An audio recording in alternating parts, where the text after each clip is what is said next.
Good afternoon. I want to say at the top that with respect to the Supreme Court decision on the President's executive order, the President was honored by the 9-0 decision that allows him to use an important tool to protect our nation's homeland. His number one responsibility as Commander-in-Chief is to keep the American people safe, and that's exactly what this executive order does.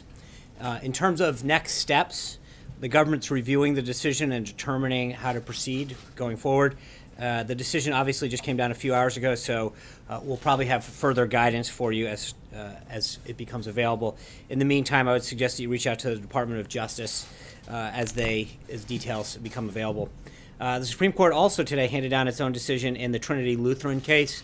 That was a 7-2 decision, which is a significant victory for religious liberty and an affirmation of the First Amendment right of all Americans. The court recognized there's a clear difference between the government supporting a particular religion and the government simply treating all people the same, fairly, regardless of their religion. This ruling reaffirms that the government cannot discriminate against individuals or organizations simply because they or their members hold religious beliefs. The President believes that America is stronger when people of faith and their organizations can exercise their religion freely, and he's pleased with today's ruling. In terms of the rest of the schedule this week, it's going to be extremely busy and action-packed leading up to the July 4th weekend and the President's subsequent trip to Poland and the G20. This week, we're going to wrap up a month-long focus on American jobs with a week dedicated to American energy. President Trump is committed to utilizing our abundant domestic energy resources both to create jobs here at home and to strengthen America's global influence and leadership abroad. Today, energy is going to be a key topic of discussion when the President meets with the Prime Minister of India, including how important our strategic energy partnership and how American energy will help fuel India's growth and development. In addition to their statements in the Rose Garden, we're adding a pool spray at the top of their dinners this evening. And later this week, we'll have an important announcement on the President's agenda in terms of how it will help establish American energy dominance. Of course, it's also a big week for health care, with an anticipated vote in the Senate later this week on the plan to repeal and replace Obamacare. The Trump administration is holding events around the country highlighting the failure of Obamacare and what that failure has cost American families. From the 6.5 million Americans who paid a penalty to the IRS instead of buying an unaffordable product that didn't meet their needs, to the people in states like Utah, where Secretary Price is today and where premiums have increased an average of $1,900 since 2013. The Secretary has a great op-ed in the Desert News today that I would encourage you all to take a look at. After a small business roundtable in Utah with some of those who have been shouldering the burden of Obamacare for both themselves and their employees, Secretary Price will travel to Texas and participate in another listening session with physicians in Dallas. In Washington today, the Vice President and Centers for Medicaid and Medicare Services Administrator Seema Verma will be hosting a listening session here at the White House focused on the adverse effects of Obamacare on families and individuals with disabilities. Many of the participants include families who support children with disabilities, as well as those who have been left with no choice when insurers fled their state's Obamacare exchanges. According to recent reports, roughly 41% of counties could have only one insurer on the exchanges next year, which is up from roughly about 33% with one insurer this year. And there'll be 47 counties as of now that have no insurer on the exchange at all.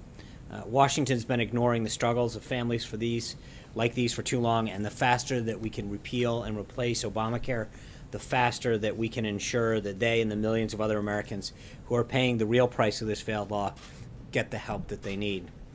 Healthcare is making a lot of the headlines on the Hill and in Congress, but there's also important work being moved forward in fulfilling the promise to crack down on sanctuary cities. The House is expected to vote on 2 bills towards the end of this week, which are major priorities of the President.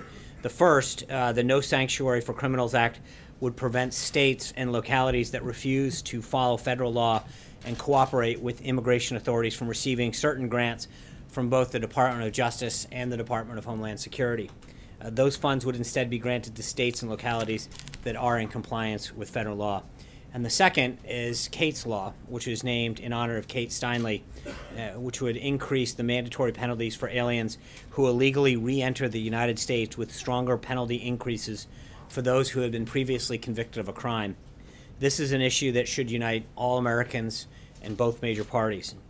Over 80% of the American people support this common sense mainstream approach. These measures also represent an essential tool in the fight to dismantle the dangerous MS-13 cartel, and is widely supported by law enforcement. We fully expect these bills to move through Congress and look forward to the President signing them both. With that, glad to take a few questions. Thanks, John. Kristen, sorry. Over the weekend, in an interview on Fox, President Trump seemed to acknowledge that he does believe that Russia interfered in the U.S. election. Is that how that statement should be interpreted? Does he believe that Russia interfered in the election? The statement that he made in January is consistent with what he said the other day, which is that he believes that Russia probably was involved, potentially some other countries as well could have been equally involved, or could have been involved, not equally. And he stands by the statements that he made in January.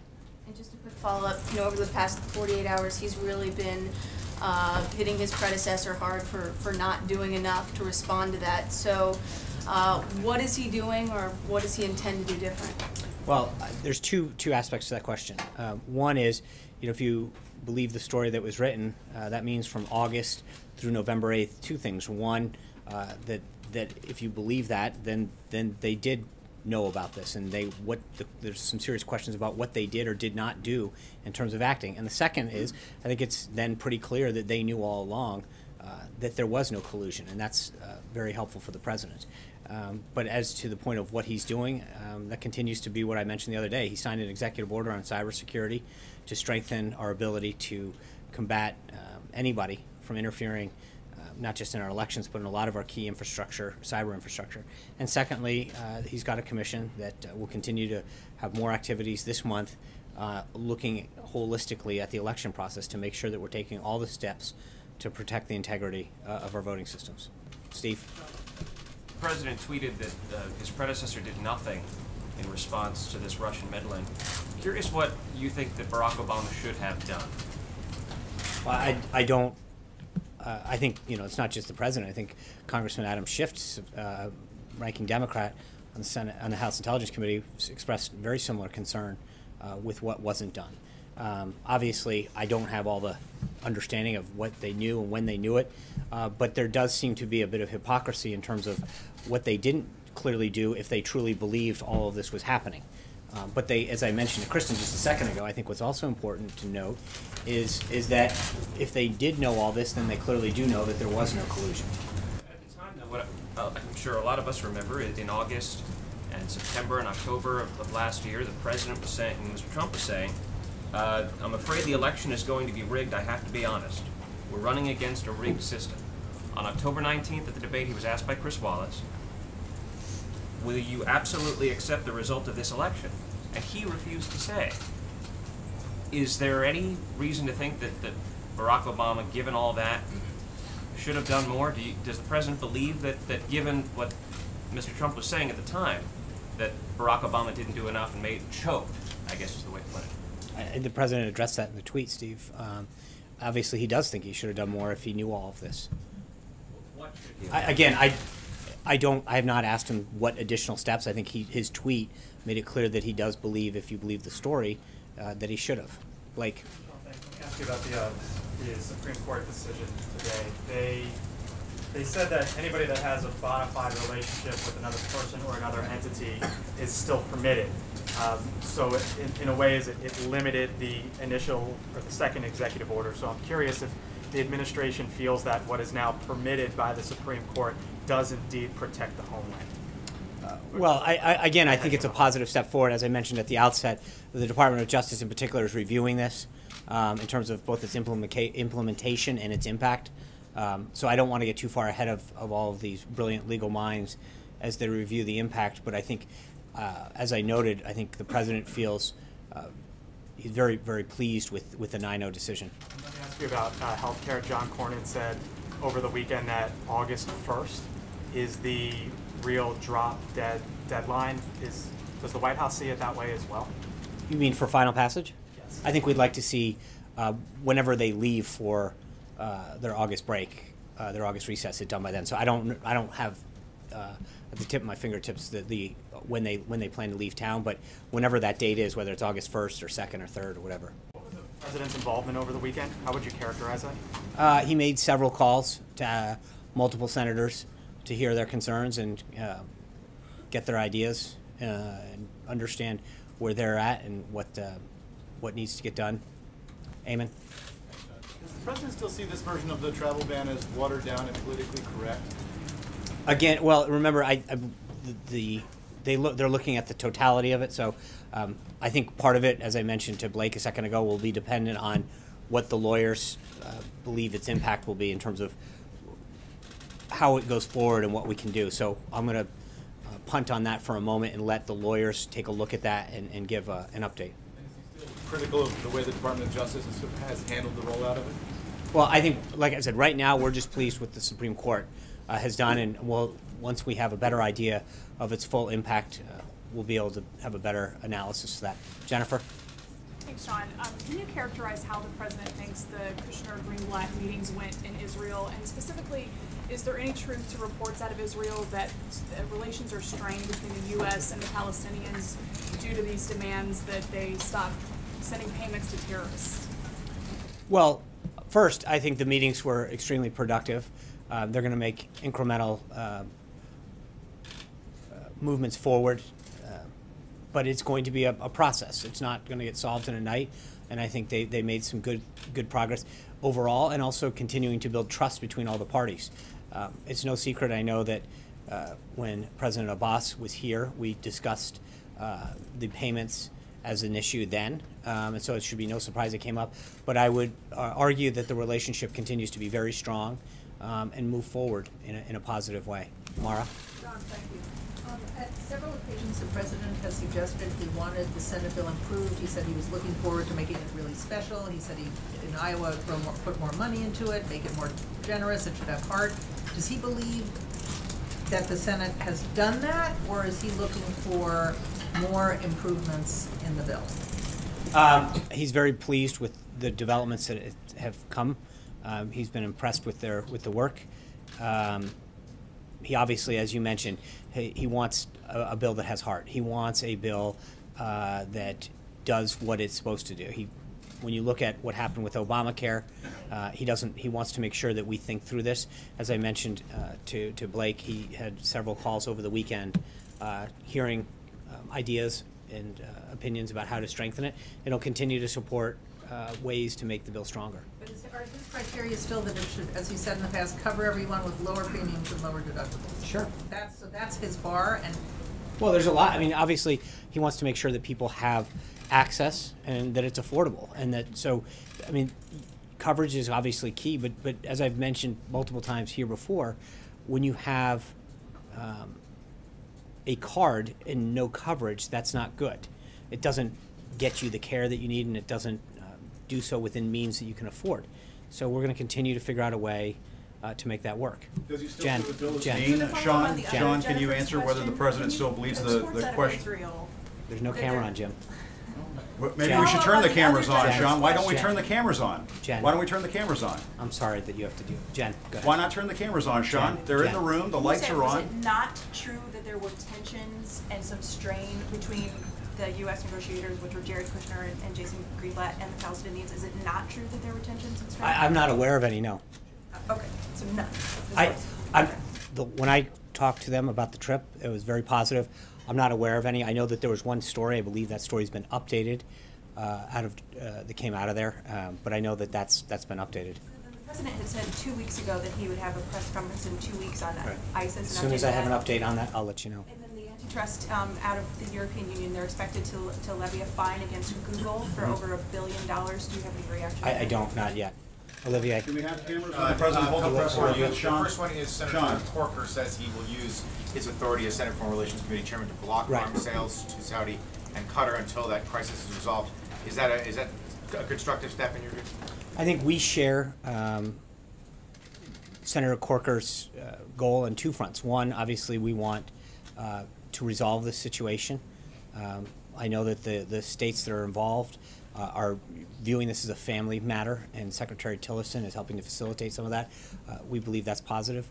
We share that concern, and we also share the concern about terror financing that Senator Corker has, and I think we can work together on both of those goals. And one more for you. In one of your answers on the Russia meddling, you said that other countries either were equally involved or involved. Yeah. What other countries? I don't. I'm just the statement that the president gave, and I didn't have it off the top of my head, in January said, I believe that Russia was probably involved, and there could be. I think he said, and there could be others as well. Whatever that statement was, I just. From an intelligence finding, is that just a hypothetical? Well, I don't understand Again, where that it's rests the on. same statement that he's had since January. Alex.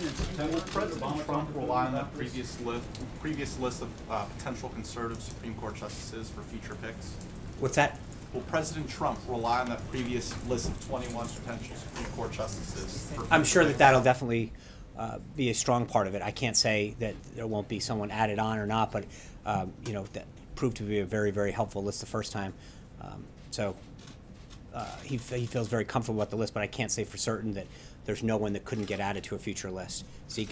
Earlier in your response to the Russian question, you used the conditional if this story is true. I was hoping you could provide some clarity on whether or not the president believes this is an accurate statement. Has he been briefed on that? On what President Obama knew, and also given that he was briefed along that same timetable by the Intelligence Committee, and then separately on that, does the president have a response to any retaliatory measures if he believes Russia was behind this? So I'm sorry, I'm trying to figure out what part of I'm asking, does the president believe that Russia was involved in an attempt to influence the 2016 election? And then if so, what is he going to do in response to Russia's doing that? Well, I think I mentioned this to Kristen, and I'll say it again. I mean, he's answered this question since January, that he said Russia is probably involved in this. And then secondly, he's been taking steps to...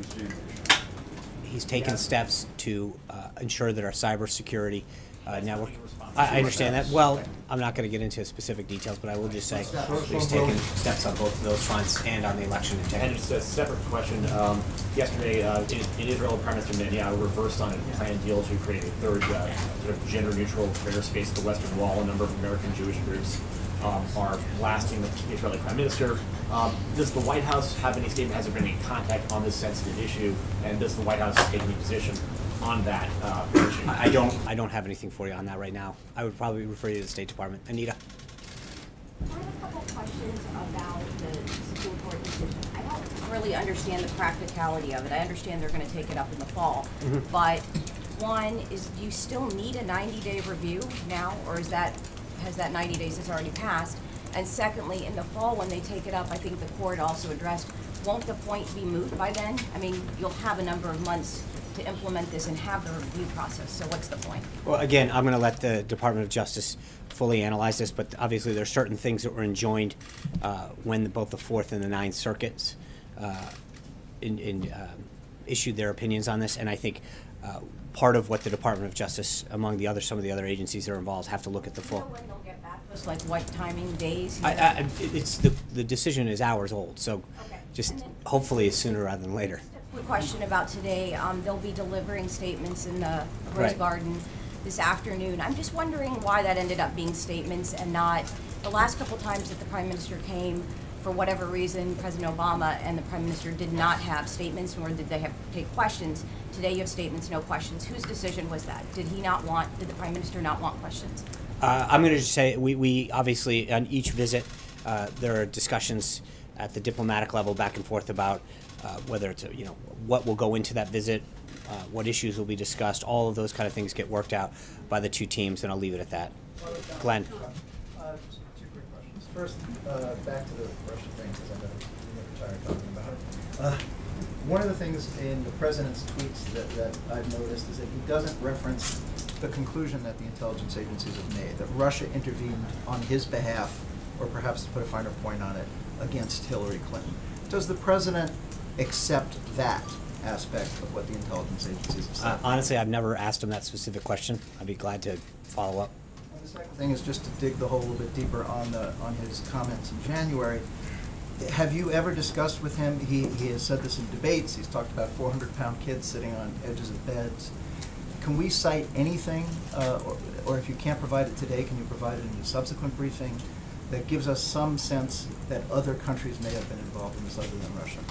I'll try. Yeah, look, to the extent that it's not classified, I can at least ask the intelligence community for an update on that. John? Thanks so much. Do you happen to know if the White House has made any progress with those 5 Republican senators who have already stated they're opposed to the Senate health care bill? I can tell you, as I mentioned, that the president talked extensively with several Republican members over the weekend, and he felt very positive about those discussions, but they're ongoing. Those phone calls with those particular individuals? What's that? I know, for example, I know he's talked to Senator Cruz, he's talked to Senator Paul, I believe he's talked to Senator Capito, Senator Johnson. I don't have the extent, but I know those individuals in particular, and I think several others. And then one thing that you mentioned at the top in your statement, and the president also put in his tweet, you mentioned that the Supreme Court ruling, which came out today, as it relates to the travel ban, was unanimous, 9-0. Where are you getting that particular number from? Because it was a per curiam ruling by the Supreme Court, meaning we don't know the actual breakdown of the court in voting for this particular decision. I'm going to get back with counsel and ask them. That was on them. So I'll find out where they got that from. Maybe they've got it. Jim. Sean, thank you. Could you walk me through what Secretary Kelly is going to do to immediately implement the travel ban now that parts of it have been restored? No, as I mentioned, I mean, this is first and foremost, the Department of Justice needs to review the ruling. Then they're going to coordinate with both DHS and other federal government departments and agencies to figure out how to implement that going forward. Charlie. San Diego Tribune reported that the prototypes for the president's wall has been delayed. Is that true? I'm not aware that that's true. I would contact DHS on that one. They're the lead on that. So the wall is going ahead as scheduled? Nothing that I understand. I know that there are pieces of it.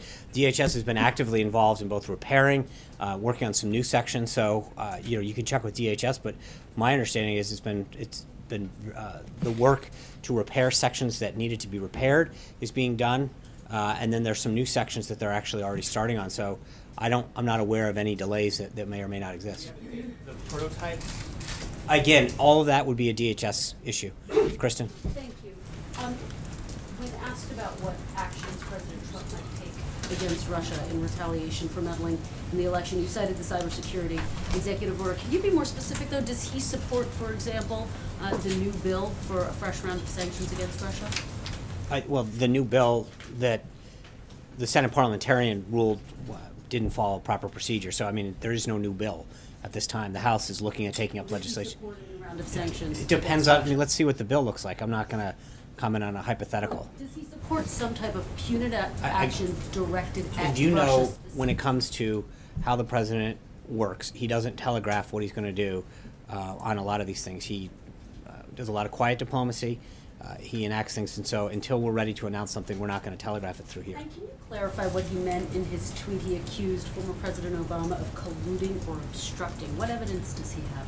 I think, again, what I will just leave it at is that clearly they, according to this report, knew back in August if they were so concerned, why didn't they stop it? Well, what did they do? It's very extensive and goes into all of those details, that they were blocked at a number of different measures, that they were concerned about looking like they were intervening in the election on behalf of Hillary Clinton. The President Obama it's did just talk to they seem to throw. So what evidence does he have that President Obama was colluding or obstructing? Well, again, I think it comes back to this idea that if they've been very clear, they've been playing this card about blaming Trump and Russia, and yet at the same time, they were the ones who, according to this report, knew about it and didn't take any action. So the question is, if they didn't take any action, does that make them complicit? I think that there is a lot of questions that have to get answered about who did know what and when. Was there an element of hypocrisy here, Sean? Because this was President Trump on the campaign trail. Russia, if you're listening, I hope you're able to find the 30,000 emails that are missing.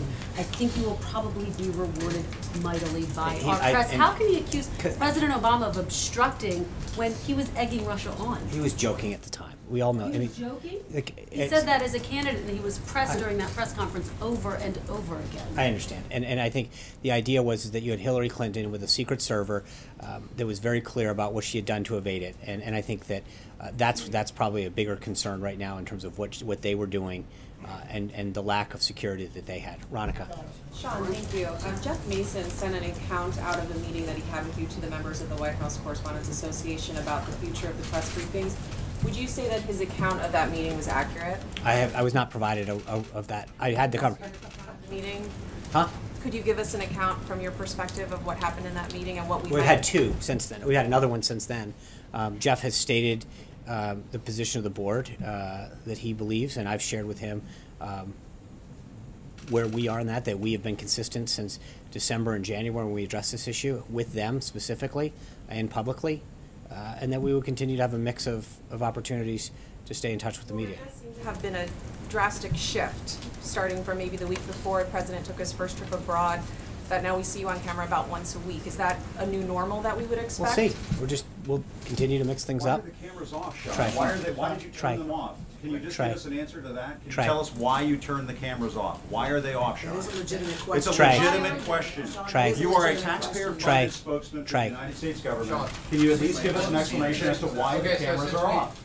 So we can get this out of the way. Can we address the cameras issue? Do you think this will Yeah, be... some days we'll have them, some days we won't. The president's going to speak today in the Rose Garden. I want the president's voice to carry the day, and I think, so look, this is nothing inconsistent with what we've said since day one. Can I ask you about health care? Yes. Where does the responsibility lie in the success or failure of the Senate health care bill? Obviously, the president and this administration have been directly involved, and there's a chance that it may go to the Senate floor and not pass. Well, obviously, the Senate, look, the president's made it clear he wants a bill with heart. He understands. He tweeted earlier that Obamacare's dying, and, if we don't take action, the Democrats own Obamacare. They're the ones who gave it to us. They're the ones who championed it, and they own that result. The president's been the one who's been trying to fix it, trying to give people accessible and affordable health care. But make no mistake about it that Obamacare is dying. And the reality, as I mentioned last week, is that when you look at the majority of House Democrats, they support a single-payer $32 trillion bill backed by Bernie Sanders. That's what the alternative is. It's not a question of Obamacare versus the American Health Care Act. It's a question between we need to accept that Obamacare is dead. We need to understand that the reality is that what the choice is between putting in a system that is affordable and accessible or a single-payer $32 trillion health care plan that the majority of House Democrats support. CBO score is released. Do you envision the president going back to the drawing board? There's a high number of people expected to be uninsured as a result of the Senate health care bill. What steps will the president take once he has those numbers? I think we've addressed CBO scores in the past. We feel very confident that with where the bill is, and he's going to continue to listen to senators who have ideas and about how to strengthen it. But it's going to follow the same plan as we have. Yeah. Sean, if I can ask you about the... No, I'm sorry, gentleman in the back. Okay. Could I ask you, Sean, about the goal of U.S. energy dominance, which is being highlighted this week? Yeah. How is that defined in terms of the Persian Gulf and the Middle East? In terms of what? What does energy dominance mean? Well, I think we'll continue to talk about that throughout the week, but I think we have gone, we've now, you take LNG, for example. I think our ability to now export it is a big issue. The idea of using additional power supplies and be able to find ways not only to be self-sufficient, but to figure out how to grow businesses from it, create jobs from energy, use our natural resources. But you're going to hear more and more throughout the week about what the president's doing. As I mentioned, he'll have more action on this later in the week, where he'll have some action that he's going to be taking on behalf of the administration to move forward our dominance, our independence, our ability to maximize our natural resources and create jobs. Does that mean trying to put downward pressure on world oil prices to impact Persian Gulf suppliers? I think it means a lot of things. Just the ability to now be an exporter helps us in economic ways, but then obviously there is a political aspect to this. John. Yeah. Thank you, Sean. Two brief questions. It was widely reported on Sunday that the president is the first person in the White House since Thomas Jefferson not to have the traditional dinner to mark the end of Ramadan. Was there any reason for this, or was it just an oversight? I don't know, John. The other thing I wanted to ask, I was a little taken aback by the question on the Supreme Court list. On May the 3rd, I asked Sarah if the president would stick to the list of 21 he had in the campaign from which Judge Gorsuch came, and she said that was her understanding. He would stay with it, and that there was no reason to expand it. Has there been any discussion or change of policy in the month between her statement and what you've just said? Well, look, my only point is that, as we fill a lot of vacancies at the circuit court level, all the way up and down the judiciary, there may be people that come into contact that are highly qualified for one reason or another, and that the president may choose at some point down the road, if there's ever a vacancy, to consider someone else. I think obviously the list that the president put down initially of 21, but now that Justice Gorsuch is off that list, he may want to put one additional on. But he always has the flexibility as he encounters additional potential members of the bench. George? Do you approve of the attacks on Senator Heller by allies of the president, and is there any danger of putting a Republican Senate seat at risk? Well, look, I think we're going to work with all of the senators to try to get their support on the American Health Care Act. It's something that, as I mentioned, the president has been reaching out to all of them who have concerns and issues, and we're going to continue to do that. Francesca? Do you have a message to those who are attacking Heller? I have not seen the ad that you're talking about, but I would just suggest that obviously we want to do what we can from a White House perspective to continue to reach out and work with them. Francesca? Sean, you mentioned that the president had been in touch with some of the senators who had concerns about this health care bill. I didn't hear you mention any Democrats, and Joe Manchin said yesterday that he had not been called by the president yet. Has the president reached out to any Democrats? I don't know the answer to that. Okay, and then a follow-up on that, going back to Joe Manchin, who you had brought up on Friday as somebody who you guys could potentially work with on this bill. He said in his interview that he would be willing to sit down with the White House if you guys were willing to call it a repair bill or a repair effort versus a repeal effort. Is that something that you would be willing to do, the president would be willing to do in order to get some Democrats on board in a working group? Well, I think what we need to do is we're going to continue to have a team that will reach out. I'll check with our legislative affairs team and see what they've done. That being said, we've made it very clear for 7+ years that we're going to repeal and replace this. Goyle? Yeah. On India-U.S. relations.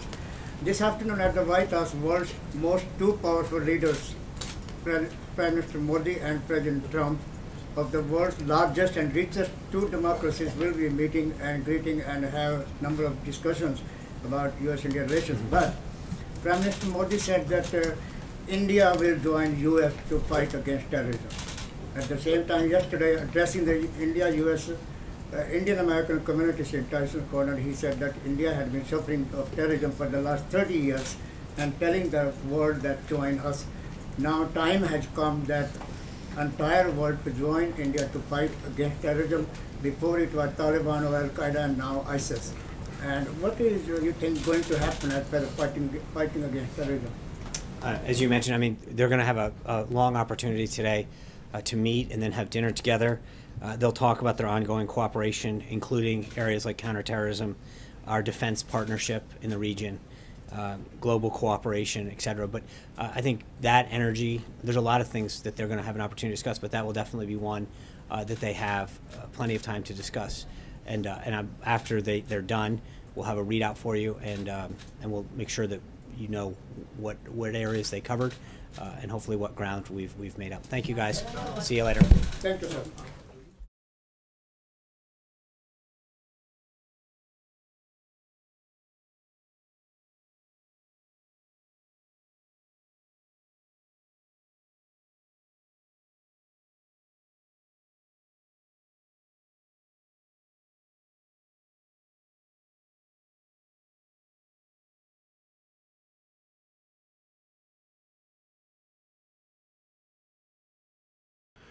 All right, folks, thank you very much for joining us and choosing us as your stream of choice. So President Trump is set to speak.